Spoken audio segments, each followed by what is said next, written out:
নমস্কার বন্ধুরা, আজ আমি আপনাদের নিরামিষভাবে খুব সহজে শাপলা ভাজা করে দেখাবো। তার জন্য দেখুন বন্ধুরা, এখানে আমি কিছুটা পরিমাণ শাপলা ভালো করে কেটে বেছে ধুয়ে পরিষ্কার করে নিয়েছি। এখন আমি এই রেসিপিটি কেমন করে করছি বন্ধুরা, প্লিজ একটা লাইক দিয়ে দেখতে থাকুন। শাপলা ভাজা রান্নার জন্যে এখানে আমি কড়াইতে পরিমাণ মতো সর্ষের তেল দিয়ে দিয়েছি। এখন তেলটা গরম হয়ে গেছে। এখন এর ভিতরে দিয়ে দেবো একটা শুকনো লঙ্কা,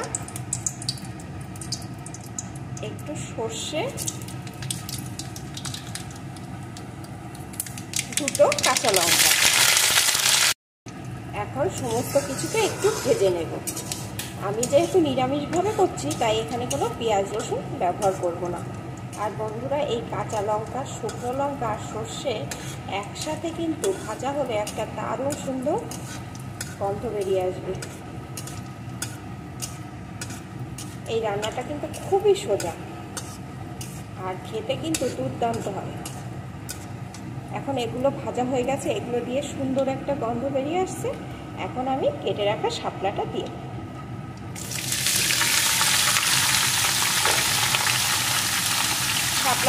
এখন সমানে এইভাবে নাড়তে থাকবো। আমি কিন্তু এখন কোনো রকম লবণ দেব না,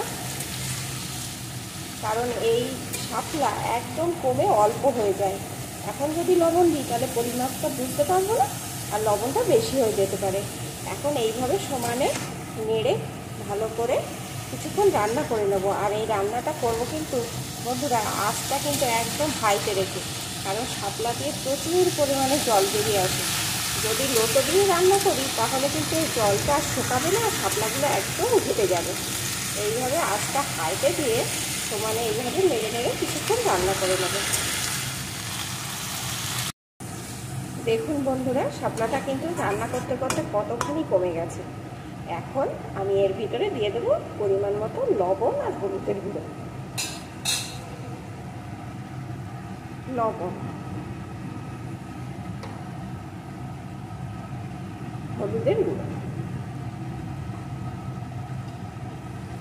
এখন আবারও কিছুক্ষণ এইভাবে ভালো করে ভেজে নেব।